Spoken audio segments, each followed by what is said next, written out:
एक जंगल में कुछ चिड़ियों का वास था। उस वन में एक दुष्ट चील भी रहता था। वो हर रोज एक एक पक्षियों को मारकर खा जाता था। दिन ब दिन पक्षियों की संख्या घटती जा रही थी। पक्षियों के बीच मिक्कू नाम की एक पक्षी रहती थी। वो उन पक्षियों में से सबसे ज़्यादा बुद्धिमान थी। एक दिन उसने सोचा, मेरे जैसे कई पक्षियों को वो दुष्ट चील मार कर खा चुका है। मेरी भी बारी आएगी। मुझे जैसे भी हो उस दुष्ट से बचकर रहना पड़ेगा। तो मैं अब से इस जंगल में अपना खाद्य संग्रह नहीं करूंगी। नदी के उस पार खेत में जाकर अपना खाद्य संग्रह करूंगी।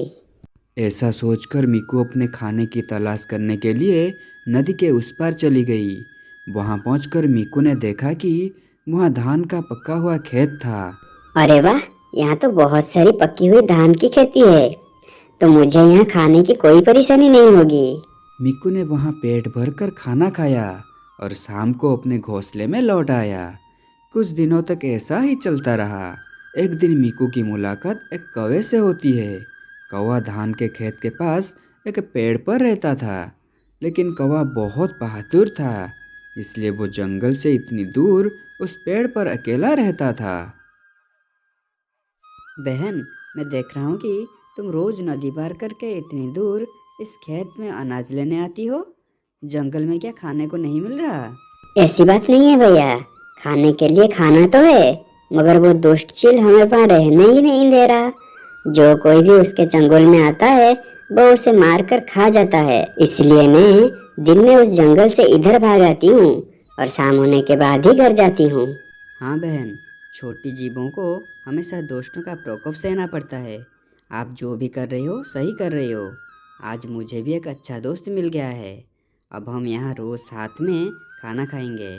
कौवे की बात मिक्कू को अच्छा लगा और दोनों अच्छे दोस्त बन गए। इस प्रकार वो इकट्ठे होकर रोज वहाँ भोजन इकट्ठा करते थे। कौवा हमेशा मिक्कू की आने का इंतजार करता था। जब वो आता तो दोनों साथ में खाने की तलाश में निकल पड़ते थे। शाम को कौवा मिक्कू को नदी के उस पार छोड़कर अपने घर जाता था। ऐसा रोज होता था। एक दिन चील को इस बात का पता चल गया। चील ने मिक्कू को दंड देने के बारे में सोचा।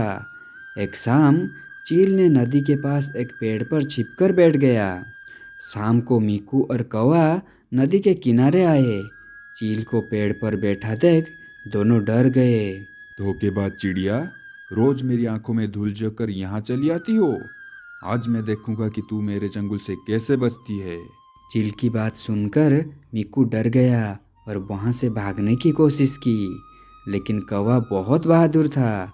उसने बहादुरी से कहा, देखो दोस्त, तुम्हें डरने की कोई ज़रूरत नहीं है। अब चील को सबक सिखाना पड़ेगा।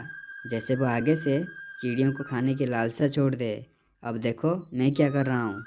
तभी कौवे ने चील पर हमला कर दिया। उसके नोकीले दांतों से चील के शरीर में जगह जगह काटने लगा। चील के शरीर से खून बहने लगा। चील ने कौवे से बचने की बहुत कोशिश की, लेकिन वो बच नहीं पाया। कौवे ने बड़े चालाकी से चील पर हमला कर रहा था। अंत में चील ने हार मानकर जंगल में उड़ गया। मिक्कू यह देखकर बहुत खुश हुआ। वाह मेरे दोस्त, तुमने उस चील को अच्छा सबक सिखाया। तुमने वो कैसे किया? क्या तुम्हें डर नहीं लगा? तुम्हारा बहुत बहुत धन्यवाद। तुमने आज मेरी जान बचाई। सुनो दोस्त, अगर एक दोस्त अपने दोस्त को खतरे से बचाने में मदद नहीं कर सकता तो वो दोस्त किस काम का? इसलिए कहा जाता है, बुराई के समय साथ खड़ा रहने वाला दोस्त ही एक अच्छा और सच्चा दोस्त होता है। उस दिन के बाद से मिक्कू फिर कभी जंगल नहीं गया। कौवे के साथ रहकर खुशी से जीने लगा। दोस्तों, आप थोड़ा हमारे इस चैनल को सपोर्ट कीजिए। थोड़ा वीडियो को लाइक कर दीजिए और हमारे चैनल को सब्सक्राइब कर दीजिए। आपकी सपोर्ट की बहुत ज़रूरत है।